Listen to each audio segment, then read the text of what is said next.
Le soleil matinal de Kepler 442b projetait de longues ombres sur les flèches cristallines de l'Académie galactique. Des étudiants venus de dizaines de mondes traversèrent les couloirs, leurs formes variées créant un arc-en-ciel vivant de diversité extraterrestre. Certains flottaient, d'autres rampaient, et d'autres encore se déplaçaient de manière qui défiait toute description aisée. Dans la salle de classe 7 alpha, les étudiants en xénobiologie s'installèrent à leur place. La pièce bourdonnait d'une énergie nerveuse, tandis que le professeur Veltar arrangeait son matériel pédagogique. Le grand athétérien se déplaçait avec une grâce fluide, sa peau translucide scintillant sous la lumière artificielle, ses grands yeux sombres parcourant la salle de classe avec la patience de quelqu'un qui avait enseigné pendant plus de 2 siècles. Zara, une jeune étudiante athétérienne, était assise au premier rang. Ses fentes branchiales papillonnaient nerveusement, tandis qu'elle préparait son appareil de prise de notes. Comme la plupart des êtres de son espèce, elle était douce et curieuse, ayant évolué de paisible filtreur sur un monde sans grands prédateurs. Le concept de violence lui était aussi étranger que respirer de l'eau l'était à la plupart des autres espèces. Derrière elle était assis Kevin, un nautiloïde de la planète océanique Aquatica Prime. Sa combinaison environnementale maintenait la pression et l'humidité appropriées pour son corps de céphalopode. Ses grands yeux intelligents bougeaient indépendamment, tandis qu'il balayait la pièce. Les nautiloïdes étaient anciens et sages, mais leur corps mou n'avait jamais connu les dures réalités de la prédation.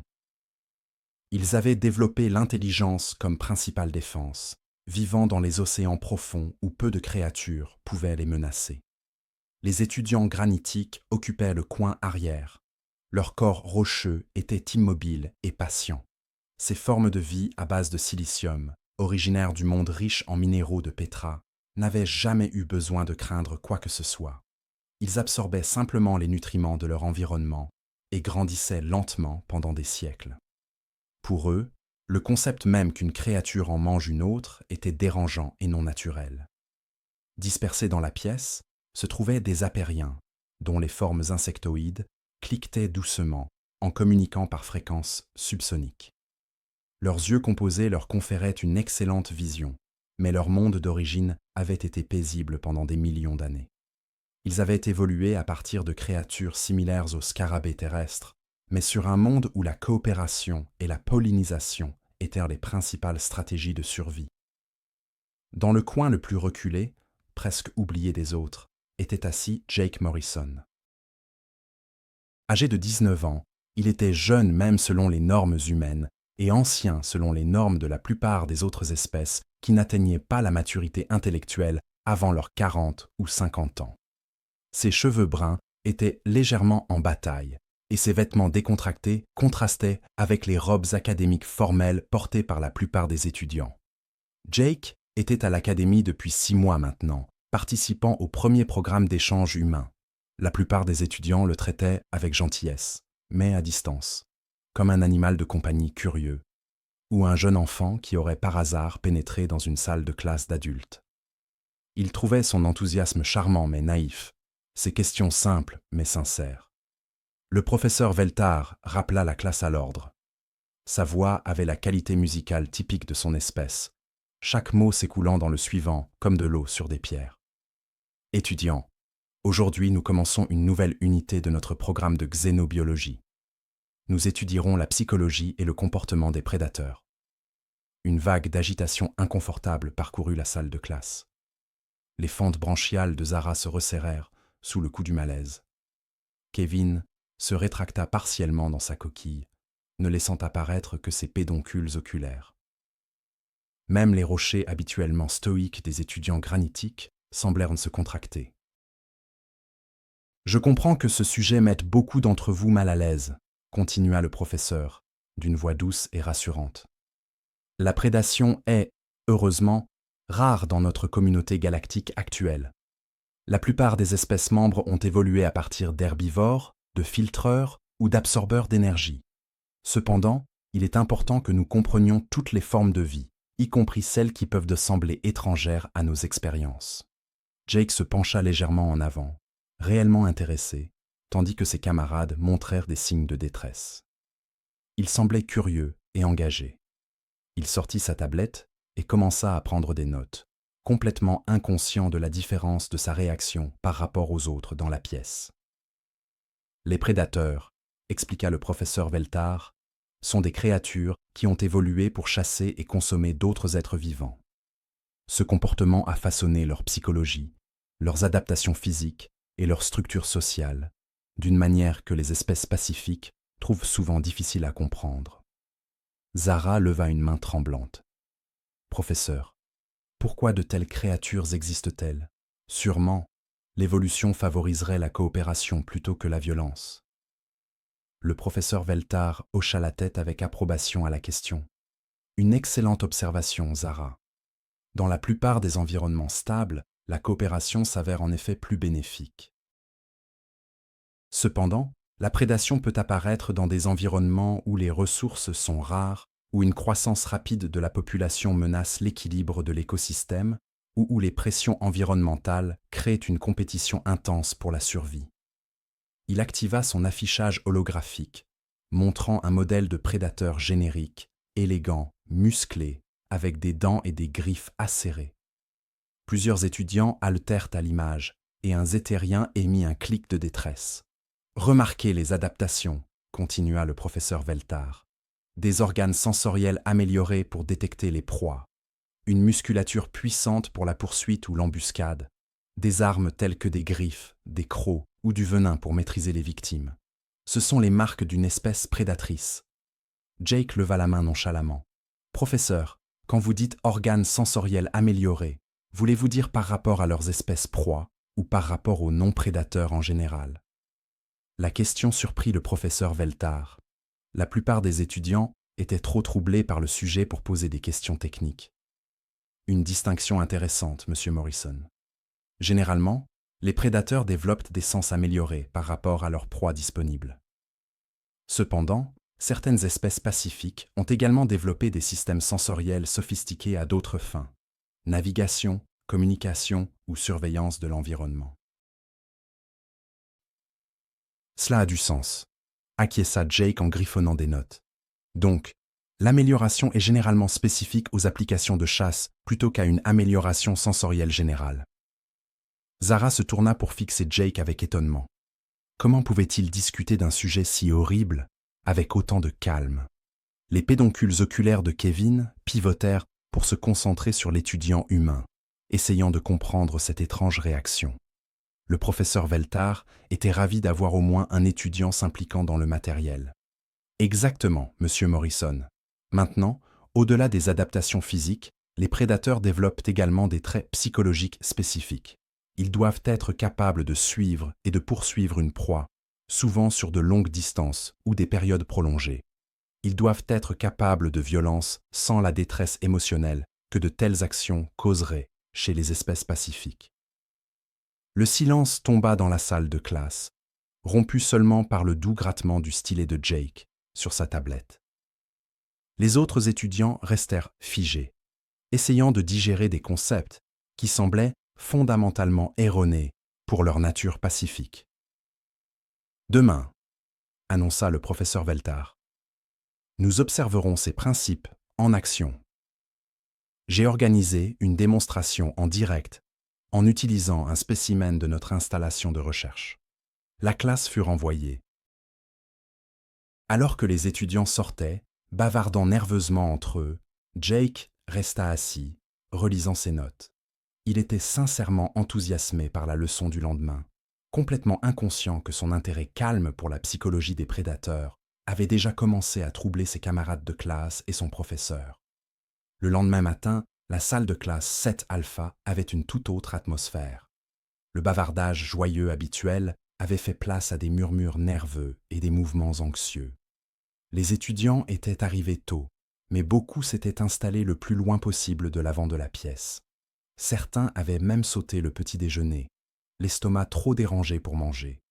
Le professeur entra, portant un petit appareil qui ressemblait à une mallette métallique. Ses mouvements étaient l'un plus prudents que d'habitude, et son expression était grave.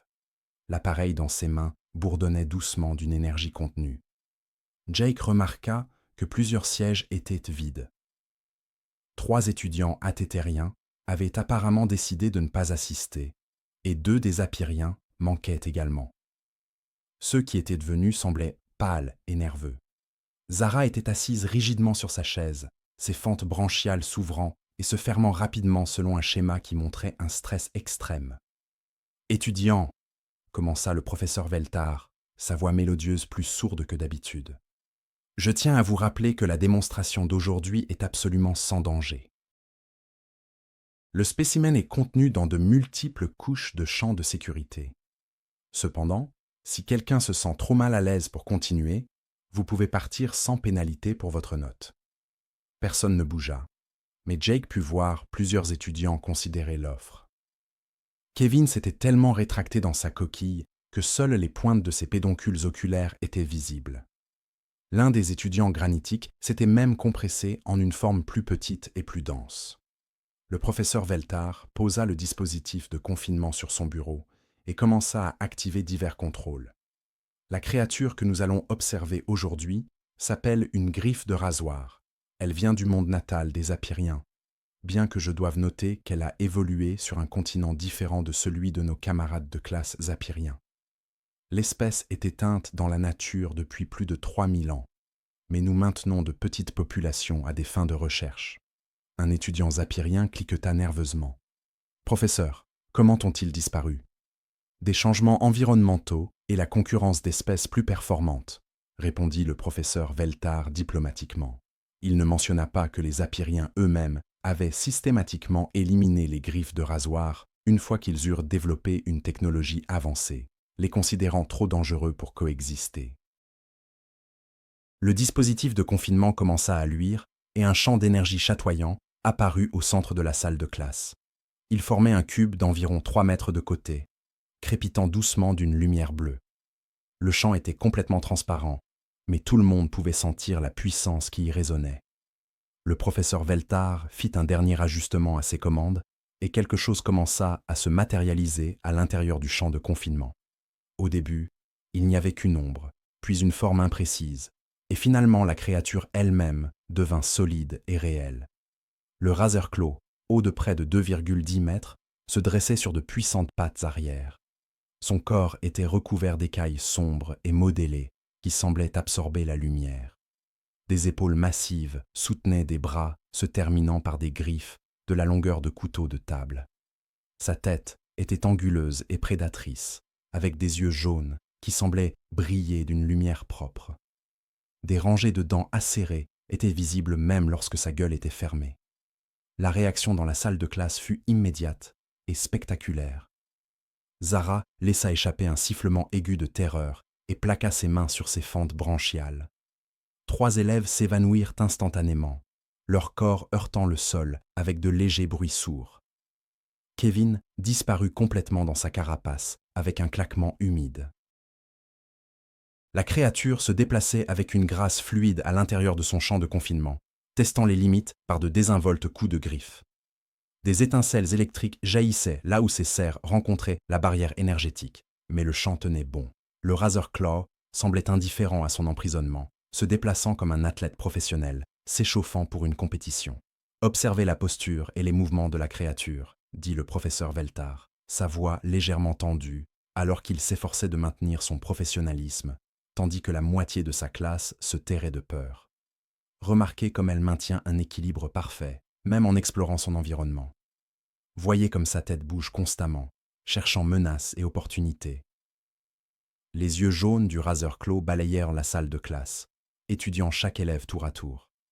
Lorsque son regard se posa sur les étudiants athétériens, ils se recroquevillèrent sur leurs chaises, comme s'ils essayaient de fusionner avec le mobilier. Les étudiants en granit étaient devenus si compressés qu'ils ressemblaient à des roches décoratives. Les Apyriens restants s'étaient regroupés dans le coin le plus éloigné, leurs yeux composés reflétant l'image de la créature des centaines de fois. Mais lorsque les yeux du Razorclaw rencontrèrent Jake, quelque chose d'intéressant se produisit.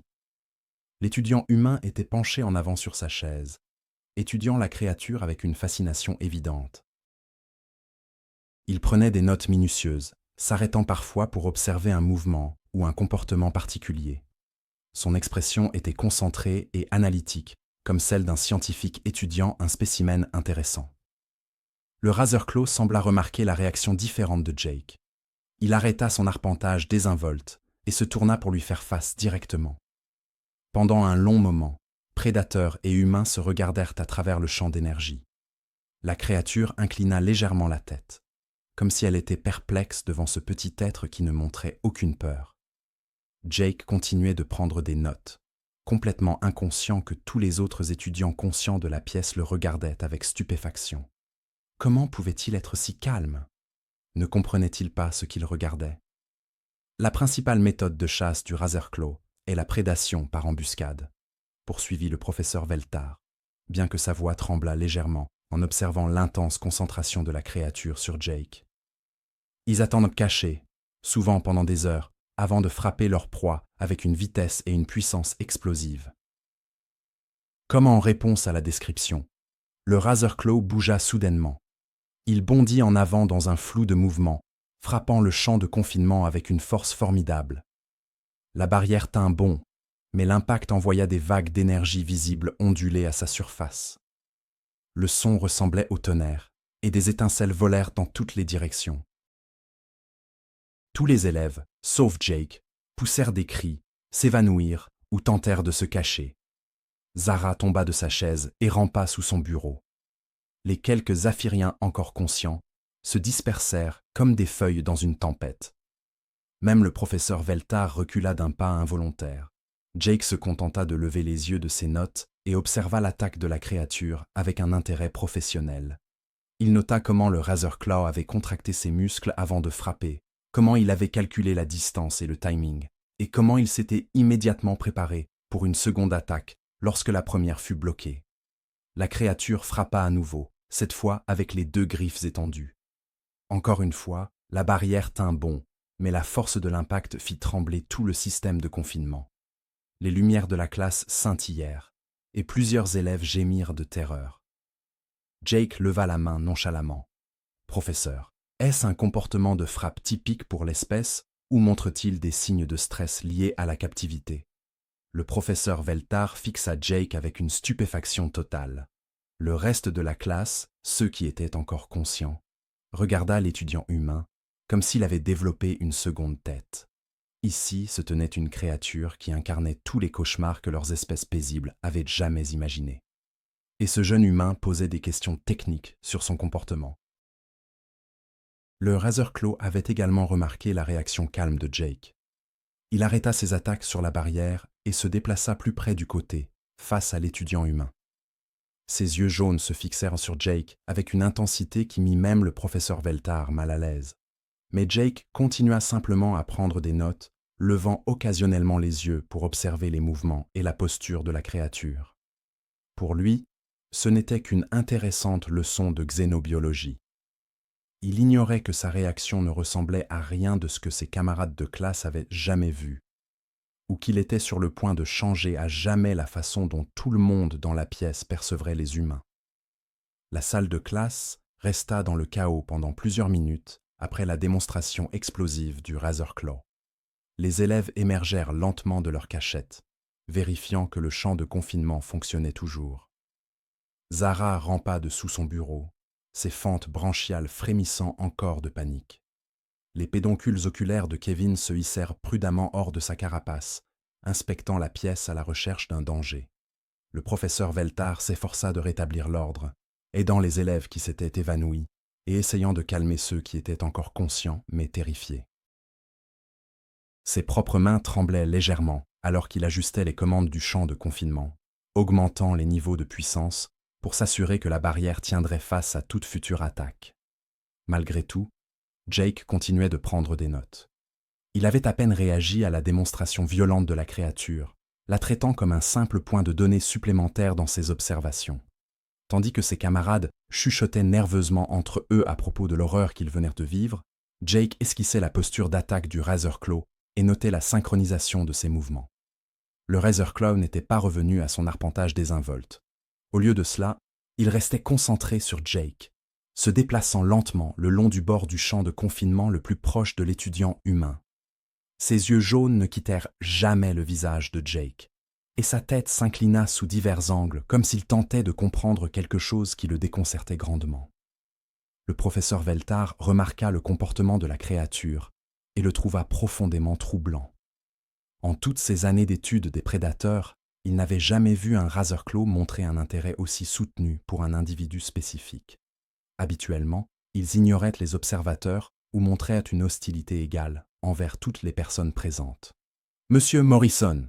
appela le professeur Veltar, sa voix encore légèrement hésitante après l'agitation récente. « Peut-être pourriez-vous partager vos observations sur ce prédateur alpha ?» La requête provoqua une vague de murmures nerveux dans la classe. La plupart des élèves ne comprenaient pas pourquoi quelqu'un voudrait discuter en détail de la terrifiante créature. Zara laissa échapper un léger gémissement à cette suggestion. Jake leva les yeux de ses notes et se leva nonchalamment, complètement inconscient de la façon dont son calme contrastait avec la peur émanant de ses camarades de classe.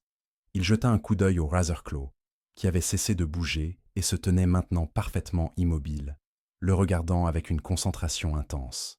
« Eh bien, » commença Jake, sa voix calme et analytique, « c'est définitivement un prédateur, mais je le classerais plutôt comme un chasseur d'embuscades, d'après sa structure physique. Regardez la distribution des fibres musculaires dans ses pattes. Elles sont conçues pour une puissance explosive, plutôt que pour une course soutenue. Les tendons sont agencés pour une production de force maximale, par courte rafale. » Il désigna nonchalamment la créature, qui continuait de le regarder avec ses yeux jaunes brillants. Plusieurs étudiants altèrent, qu'il attire l'attention du monstre si délibérément. « Et ses griffes » continua Jake. « Elles sont conçues pour la prise et la rétention plutôt que pour la déchirure. Voyez comme elles se courbent vers l'intérieur, c'est parfait pour agripper une proie qui se débat et maintenir une prise. La créature tombe probablement de positions élevées, arbres, falaises, peut-être des bâtiments, sur des cibles en dessous. » Le professeur Veltar se retrouva à hocher la tête, en accord avec l'analyse de Jake. Malgré sa perplexité, les observations étaient précises et montraient une compréhension sophistiquée de l'anatomie des prédateurs. Mais comment ce jeune humain pouvait-il discuter d'un sujet si terrifiant avec tant de clinique ?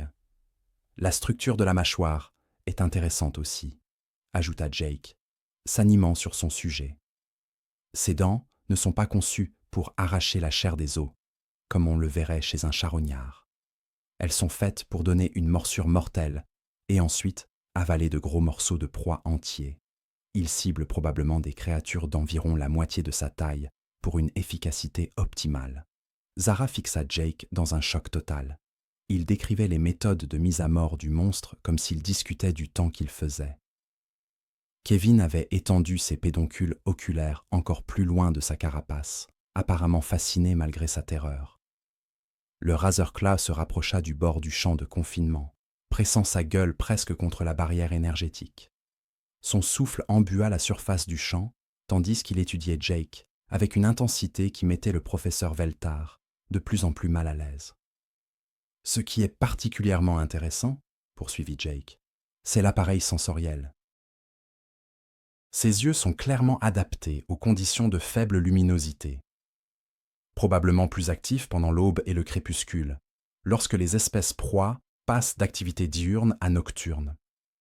Les pupilles peuvent se dilater bien plus largement que celles de la plupart des chasseurs d'âles. » Jake fit une pause pour faire un autre croquis dans son carnet, ignorant complètement la façon dont l'énorme prédateur le regardait. Les narines sont positionnées pour une analyse maximale du flux d'air, et regardez la taille de ses conduits auditifs. Cette créature chassait probablement autant à l'ouïe et à l'odorat qu'à la vue. Le professeur Veltar, réalisant que sa bouche était restée ouverte, la referma vivement. L'analyse de Jake était non seulement juste, mais elle révélait une connaissance des prédateurs qui surpassait ce que la plupart des étudiants en xénobiologie apprenaient durant tout leur cursus universitaire. « Mais elle a aussi des faiblesses évidentes, » ajouta Jake avec désinvolture. Ses yeux adaptés à la pénombre seraient sérieusement compromis par une lumière vive. Si on braque une forte lumière sur cette chose, elle serait temporairement aveuglée. Les griffes ont l'air impressionnantes, mais elles ne sont pas rétractables. Voyez comme leurs extrémités sont usées? Cela signifie qu'elles sont émoussées par le contact constant avec des surfaces dures. L'étudiant humain gesticula vers le torse de la créature. Et regardez son rythme respiratoire. Elle montre déjà des signes de stress à force de tourner en rond dans ce petit espace. L'expansion de sa poitrine indique une faible efficacité cardiovasculaire. C'est sprinteuse, pas une coureuse de fond. Épuisez-la, et elle devient beaucoup moins dangereuse. Comme en réponse aux commentaires de Jake, le Razor Claw commença à respirer plus lourdement, sa poitrine se soulevant et s'abaissant selon le rythme rapide que Jake venait de décrire. Les yeux jaunes de la créature restaient fixés sur l'humain, mais il semblait y avoir maintenant quelque chose de différent dans son regard. Pas seulement de la curiosité, mais ce qui aurait pu être de la reconnaissance. La salle de classe était devenue complètement silencieuse. Même les étudiants qui chuchotaient nerveusement entre eux fixaient maintenant Jake avec étonnement. Comment pouvait-il non seulement rester calme en présence d'un prédateur si terrifiant, mais aussi critiquer ses capacités comme s'il évaluait un devoir? Le professeur Veltar peinait à comprendre ce dont il était témoin. En 2 siècles d'enseignement, il n'avait jamais rencontré d'étudiant capable d'analyser un prédateur alpha, vivant avec un professionnalisme aussi détaché. La plupart des espèces pacifiques trouvaient le concept même de prédation fondamentalement dérangeant. Pourtant, ce jeune humain discutait de techniques de mise à mort et de stratégies de chasse, comme si c'étaient des sujets de conversation parfaitement normaux. Le Razor Claw s'assit soudainement, son corps massif s'abaissant sur le sol du champ de confinement. Il continuait à observer Jake, mais la tension agressive avait quitté sa posture. Le professeur Veltar n'avait jamais vu la créature se comporter de la sorte auparavant. Cela semblait presque respectueux. Jake termina ses notes et leva les yeux vers le professeur Veltar avec expectative, attendant la suite de la leçon. Il ignorait que son analyse informelle avait laissé toute la classe sans voix, ou que sa réaction calme face au prédateur alpha avait soulevé des questions sur la nature humaine qui allèrent bientôt ébranler les fondements de tout ce que ses camarades pensèrent savoir sur leur espèce. Le professeur Veltar resta immobile un long moment, ses grands yeux sombres étudiant Jake avec la même intensité que le Razor Claw. La peau translucide de l'athétéran avait pris une teinte légèrement différente, signe d'une profonde réflexion et confusion. Au cours de tous ces siècles d'enseignement en xénobiologie, il n'avait jamais rencontré une réaction tout à fait pareille. Les autres étudiants restaient figés sur leur siège, partagés entre leur terreur du prédateur confiné et leur étonnement face à l'analyse décontractée de Jake. Zara avait réussi à regagner sa chaise, mais ses branchies continuaient de frétiller rapidement et nerveusement. Les étudiants granitiques s'étaient légèrement décontractés de leur forme compressée, leur curiosité commençant à l'emporter sur leur peur. « Monsieur Morrison », dit lentement le professeur Veltar, sa voix musicale portant une note d'authentique perplexité. « Votre analyse est remarquablement complète. Dites-moi, que voyez-vous lorsque vous regardez ce prédateur ?» Jake regarda de nouveau le Razor Claw, qui était toujours assis calmement sur le sol de son champ de confinement. La posture de la créature était passée d'une vigilance agressive à quelque chose qui ressemblait presque à une attente patiente. Ses yeux jaunes suivaient les mouvements de Jake, mais sans l'intensité hostile qu'il avait montrée envers les autres étudiants. « Franchement, » dit Jake avec un léger haussement d'épaule, « je vois un prédateur de niveau intermédiaire plutôt standard. Il est bien adapté à sa niche, mais rien de trop extraordinaire. Il réussit probablement à abattre des proies 2 fois plus grandes que lui lorsqu'il est en bonne santé et qu'il a l'avantage de la surprise, mais il a des limitations qui le rendraient vulnérable face à un adversaire préparé. » Ce désintérêt désinvolte pour la terrifiante créature provoqua une nouvelle vague de chuchotements choqués dans la salle de classe. Les pédoncules oculaires de Kevin s'étendirent davantage de sa carapace, pivotant pour se fixer sur Jake avec une incrédulité manifeste. Le professeur Veltar sentit sa curiosité académique prendre le dessus sur sa prudence. Vous le décrivez comme étant standard et de niveau intermédiaire. Cela suggère que vous avez un point de référence pour la comparaison. Qu'est-ce que vous considéreriez comme un prédateur plus redoutable ? Jake réfléchit un instant, tapant son stylet sur sa tablette. Eh bien, cette chose est spécialisée dans la chasse d'embuscade dans un environnement spécifique. Un prédateur plus dangereux serait quelque chose avec une plus grande polyvalence, une meilleure endurance, plus d'intelligence, peut-être des capacités de chasse en meute. Ce Razor Claw est impressionnant dans son élément, mais il est assez limité en dehors de cela.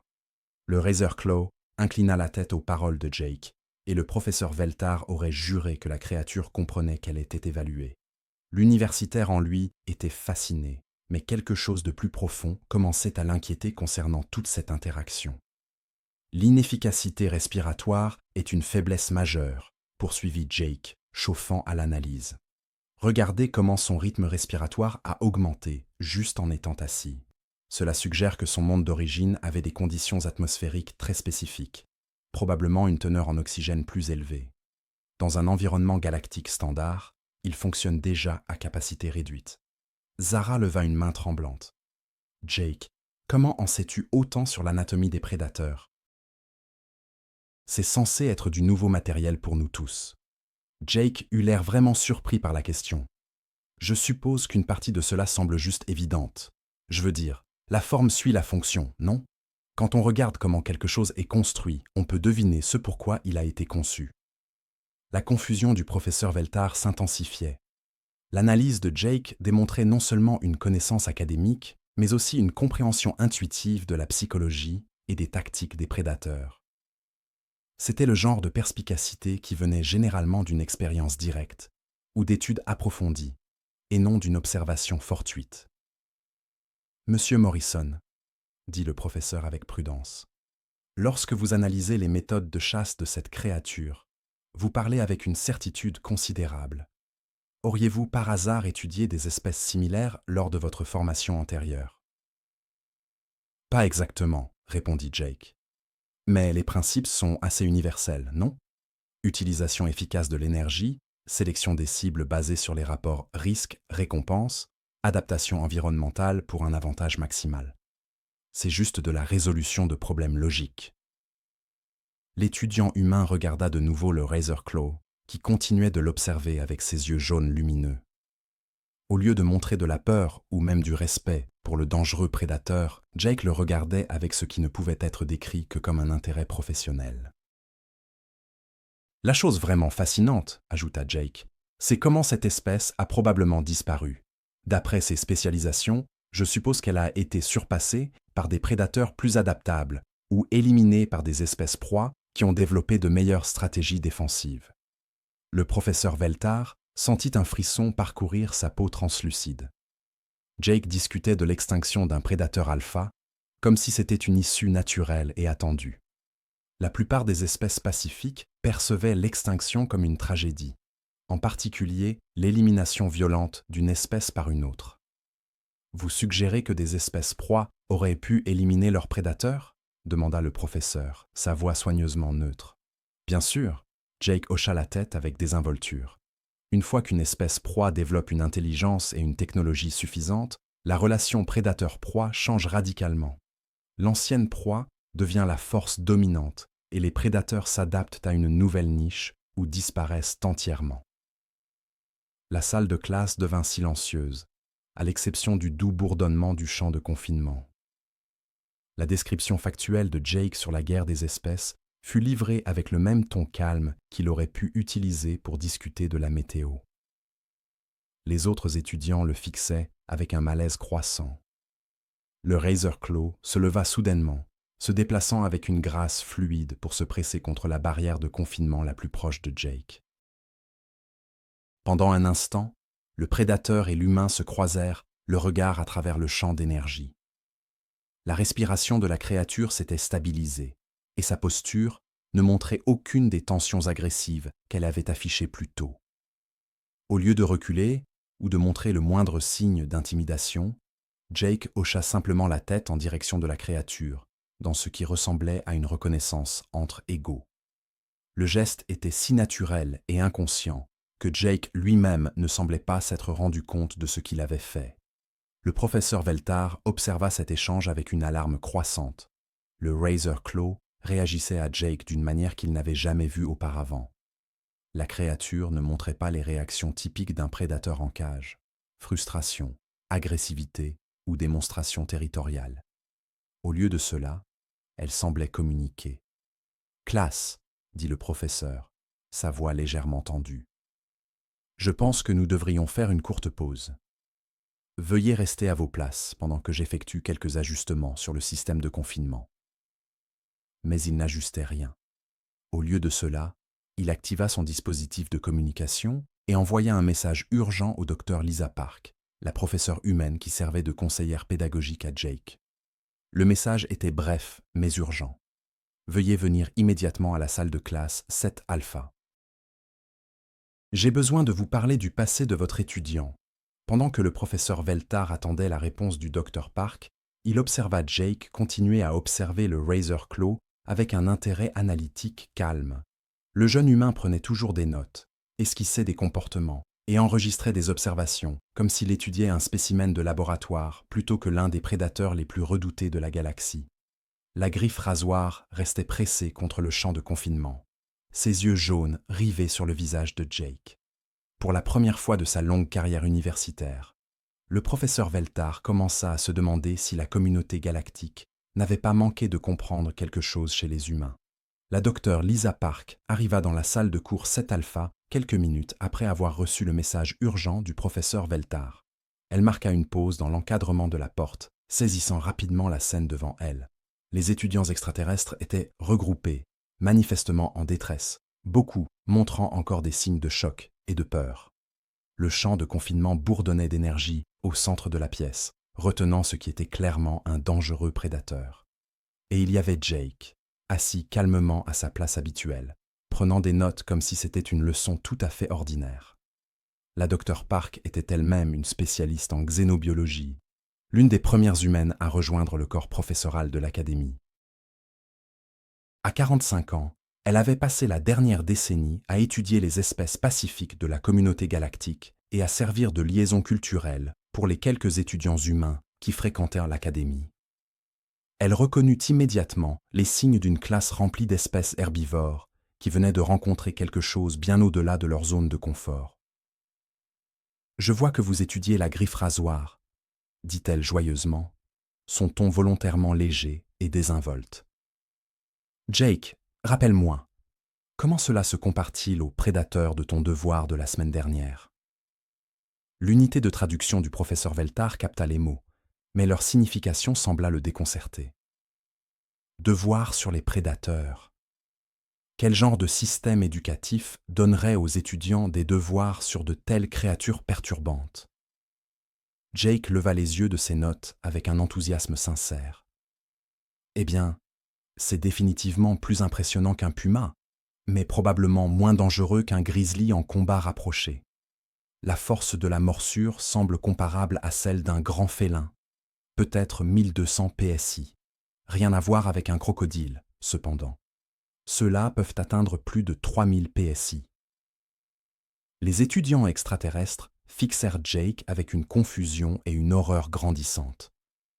Puma, grizzly, crocodile.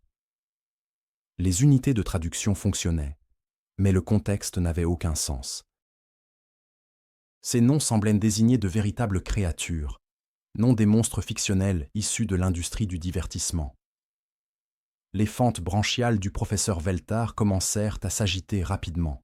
« Monsieur Morrison, sont-ce des créatures issues de programmes de divertissement humain? Des histoires fantastiques, peut-être ?» La docteure Park et Jake échangèrent un rapide regard. À cet instant, la docteure Park réalisa que la compréhension de la communauté galactique de la Terre et de l'humanité était encore plus limitée qu'elle ne l'avait imaginé. Les espèces pacifiques avaient apparemment classé la Terre d'après le comportement humain dans l'espace, coopératif, diplomate et civilisé, sans comprendre réellement quel genre de monde avait produit de tels êtres. « Professeur, » dit doucement la docteure Park, « je pense qu'il y a eu un malentendu fondamental sur la classification du monde natal de Jake. » Elle se déplaça vers l'avant de la classe et activa sa propre unité d'affichage holographique. « Avec votre permission, j'aimerais fournir un contexte aux observations de Jake. » Le professeur Veltar hocha la tête, engourdi, essayant toujours de digérer les implications de la mention désinvolte par Jake de créatures avec des forces de morsure qui dépassaient tout ce qui figurait dans la base de données de l'Académie concernant les prédateurs connus. La docteur Park commença par une image simple. La Terre vue de l'espace, une bille bleue et verte flottant dans l'obscurité. Elle semblait paisible et magnifique, tout comme les mondes natals de la plupart des espèces galactiques. « C'est la Terre », annonça-t-elle. « Le monde natal de Jake, population d'environ 8 milliards d'humains. » Zara leva une main tremblante. « 8 milliards? Comment est-ce possible?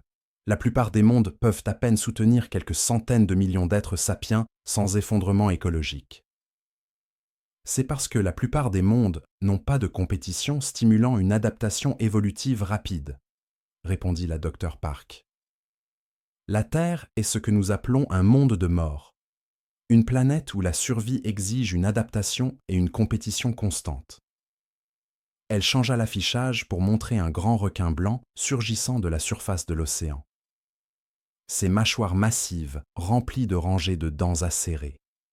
La classe éclata en halètements et en gazouillis horrifiés, tandis que les étudiants reculaient de l'image. « C'est un grand requin blanc », continua calmement la docteur Park. « Ils peuvent atteindre 6 mètres de long et ont une force de morsure de plus de 4000 psi. Ce sont l'un des prédateurs marins de la Terre. » Kevin s'était tellement retiré dans sa coquille que seules les pointes de ses pédoncules oculaires étaient visibles. L'espèce nautiloïde avait évolué dans les océans profonds, mais leur monde n'avait jamais produit quoi que ce soit qui ressemble de près ou de loin au monstre affiché.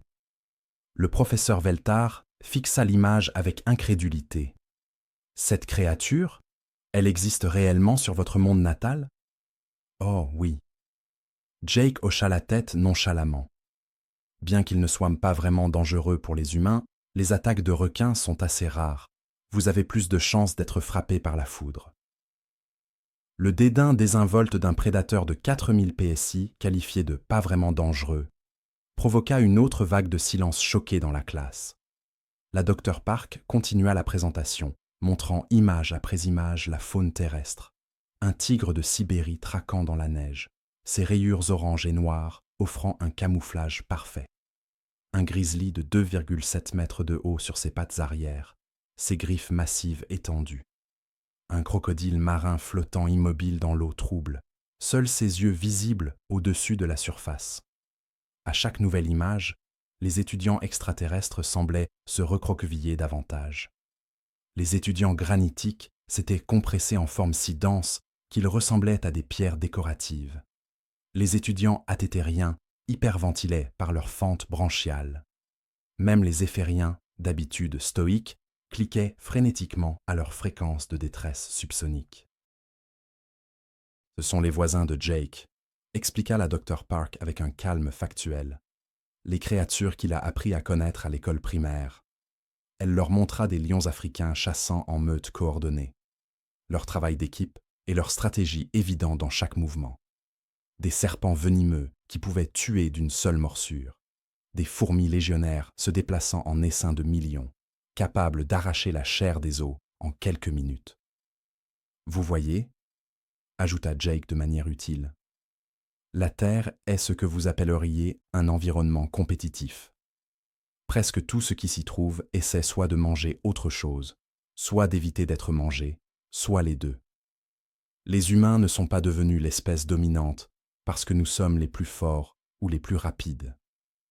Nous sommes devenus dominants parce que nous sommes les plus persistants et les plus adaptables. » Le professeur Veltar sentit sa vision du monde s'écrouler autour de lui.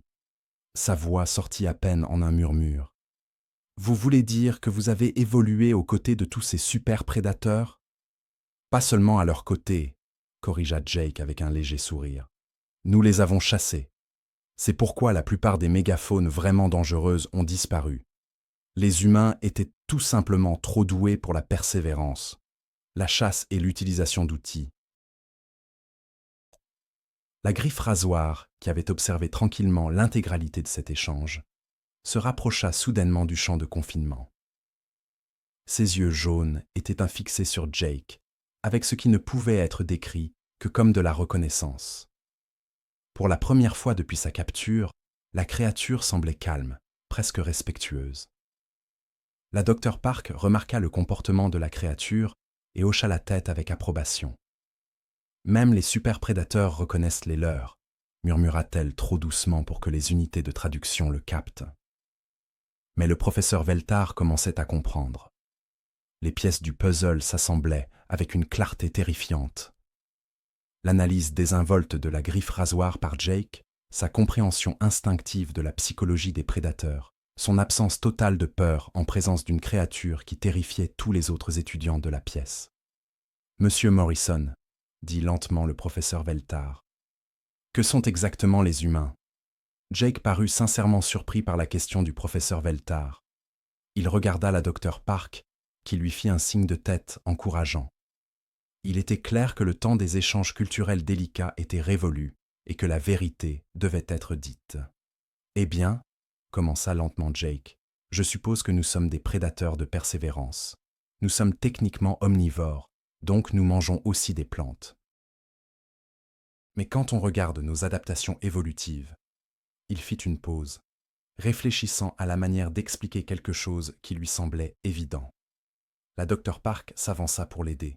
« Professeur, permettez-moi de vous montrer ce que Jake veut dire. » Elle activa son affichage holographique à nouveau, mais cette fois l'image était celle d'un squelette humain. Les étudiants extraterrestres se penchèrent en avant malgré leur peur, étudiant la structure osseuse avec un intérêt académique. « Remarquez les yeux orientés vers l'avant, » souligna la Dr Park. « C'est pour la perception de la profondeur pendant la chasse. La posture bipède a libéré nos mains pour l'utilisation d'outils et le lancer. Plus important encore, regardez la structure des jambes. Elle est optimisée pour la course d'endurance et non la vitesse. » Elle changea l'image pour montrer un humain en mouvement, les muscles mis en évidence pour montrer la biomécanique de la course. Les humains sont des chasseurs de persévérance. Nous ne dépassons pas notre proie en sprint. Nous la poursuivons jusqu'à l'épuisement pendant des heures, voire des jours. Zara leva une main tremblante. Vous poursuivez d'autres créatures jusqu'à ce qu'elles s'effondrent d'épuisement ? C'est ce qu'on appelle la chasse à la persévérance, expliqua Jake de manière factuelle. Les premiers humains pouvaient poursuivre une antilope pendant 8 à 10 heures, en maintenant un rythme régulier, jusqu'à ce que l'animal surchauffe et s'effondre. Ensuite, nous intervenions pour le tuer. La description désinvolte de cette prédation méthodique envoya une autre vague d'horreur dans la classe. Kevin avait complètement disparu dans sa coquille, et plusieurs étudiants athétériens semblaient sur le point de s'évanouir à nouveau. Le professeur Veltar fixa le squelette humain sur l'écran. Tout ce que Jake avait dit sur la griffe rasoir prenait soudainement sens dans un contexte nouveau et terrifiant. L'humain n'analysait pas le prédateur comme un observateur extérieur, il l'évaluait comme un compétiteur. « Mais ce n'est pas le pire », continua la Dr Park, son ton toujours neutre académiquement. « Montrez-leur la démonstration de lancer, Jake. » Jake se leva et prit un petit bout de craie sur le bureau du professeur. Les humains ont la capacité de lancer la plus précise de toutes les espèces connues.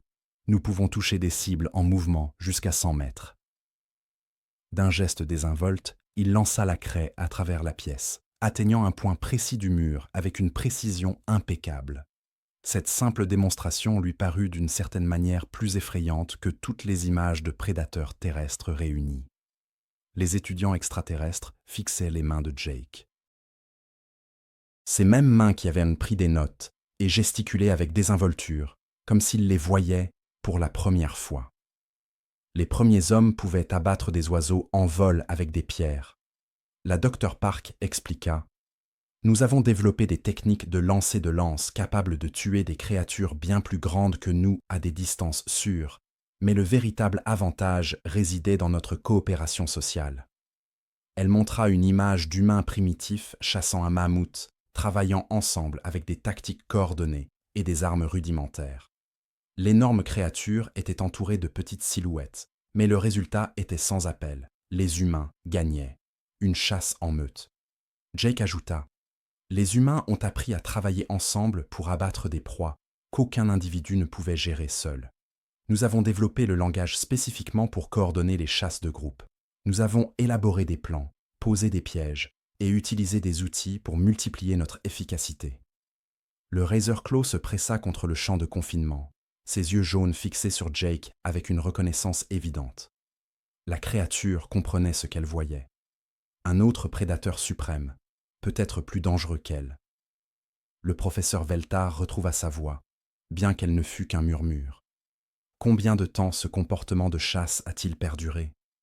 Cela dépend de la manière dont vous le comptez, répondit Jake pensivement. La chasse à l'épuisement a été notre principale stratégie de survie pendant environ 2 millions d'années. Nous ne l'avons arrêtée que lorsque nous avons développé l'agriculture, il y a environ 10 000 ans. Même alors, les humains ont continué à chasser pour le sport et la nourriture, jusqu'à très récemment. 10 000 ans? La voix de Zara était aiguë d'incrédulité. Vous avez cessé d'être des prédateurs il y a seulement 10 000 ans. La docteur Park secoua la tête. Nous n'avons pas cessé d'être des prédateurs, Zara. Nous avons juste cessé d'avoir besoin de chasser pour survivre. Les instincts et les capacités sont toujours là. Elle changea l'affichage pour montrer des activités humaines modernes. Escalade, marathon, sport de compétition. Les humains démontrent toujours des traits de prédateurs dans nos activités récréatives. Nous escaladons des montagnes parce que nos ancêtres grimpèrent des falaises pour atteindre des proies. Nous courons des marathons parce que nous avons évolué pour la poursuite d'endurance. Nous concourons en équipe parce que la chasse en meute exigeait de la coopération. Jake hocha la tête avec enthousiasme. Et nous avons toujours la psychologie du prédateur. Les humains aiment les jeux de stratégie, la résolution d'énigmes et les activités de compétition. Nous sommes naturellement doués pour lire le langage corporel, détecter la tromperie et prédire les comportements. Toutes des compétences de chasseurs. La salle de classe était complètement silencieuse, mis à part le bourdonnement du champ de confinement. Les étudiants extraterrestres essayaient de digérer la révélation que leurs camarades de classe amicales et serviables étaient membres de ce qui était peut-être l'espèce de prédateur la plus réussie de l'histoire galactique. Le professeur Veltar regarda Jake avec un regard nouveau. Le jeune humain. Sa confiance décontractée, son esprit analytique, son absence totale de peur en présence du danger. Tout cela prenait sens maintenant. Jake n'était ni courageux, ni inhabituel pour un humain. Il était normal. « Monsieur Morrison, » dit le professeur lentement, « quand vous regardez le Razor Claw, vous voyez un prédateur de niveau intermédiaire. Qu'est-ce que vous considérez comme un prédateur de haut niveau ?»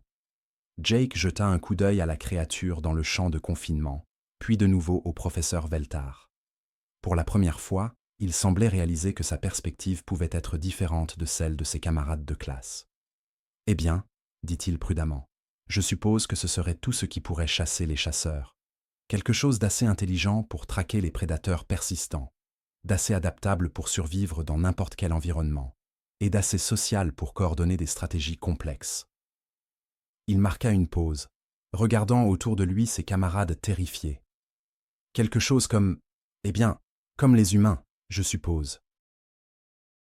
L'aveu suspendu dans l'air comme une présence physique. Les étudiants extraterrestres fixèrent Jake avec un mélange de crainte et de terreur. Ils commençaient à comprendre qu'ils n'étudiaient pas seulement la psychologie du prédateur. Ils étaient assis dans une salle de classe avec un véritable prédateur suprême, qui avait poliment fait semblant d'être un simple étudiant. Le Razor Claw, toujours pressé contre le champ de confinement, émit un son qu'aucun d'entre eux n'avait jamais entendu auparavant. C'était presque un ronronnement, mais plus profond et plus complexe. La docteur Park le reconnut d'après ses recherches. C'était un son que les Razor Claws émettaient en reconnaissant un prédateur supérieur. Le professeur Veltar comprit finalement pourquoi la communauté galactique avait été si désireuse d'inclure les humains dans leur alliance. Ils n'avaient pas accueilli une nouvelle espèce pacifique. Ils avaient géré diplomatiquement une menace potentielle qui pouvait chasser n'importe quoi dans la galaxie, y compris eux-mêmes. La révélation sur la nature humaine s'abattit sur la classe comme une lourde couverture.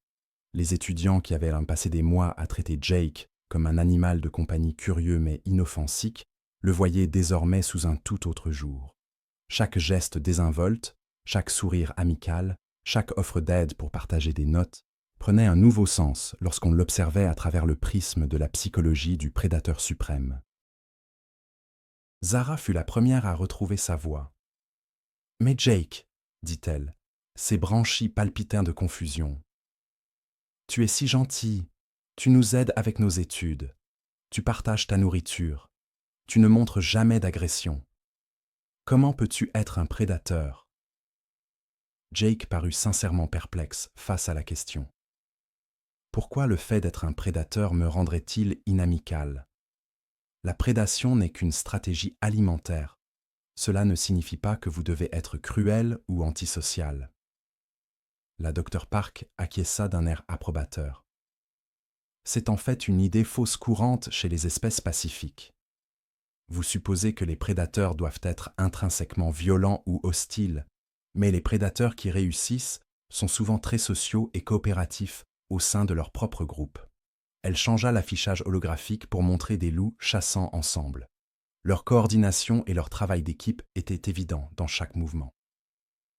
Les chasseurs en meute, comme les loups et les humains, ont développé des liens sociaux forts, parce que la coopération améliorait les chances de survie. Un humain seul est dangereux, mais des humains travaillant ensemble sont presque imparables. Le professeur Veltar commençait à saisir les implications. Vous êtes en train de dire que la coopération humaine n'est pas malgré leur nature prédatrice, mais à cause d'elle.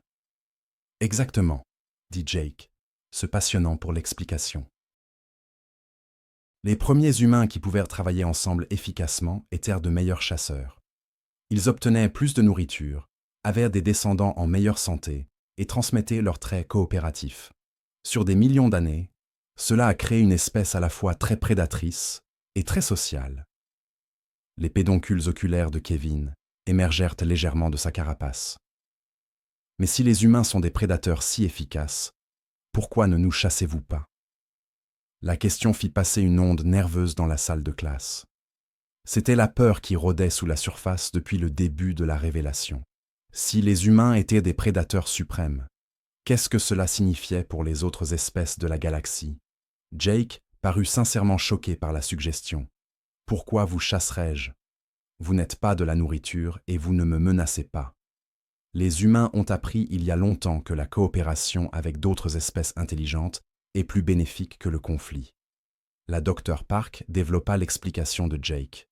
Les instincts prédateurs humains ont évolué pour chasser les animaux, pas les êtres sapientes.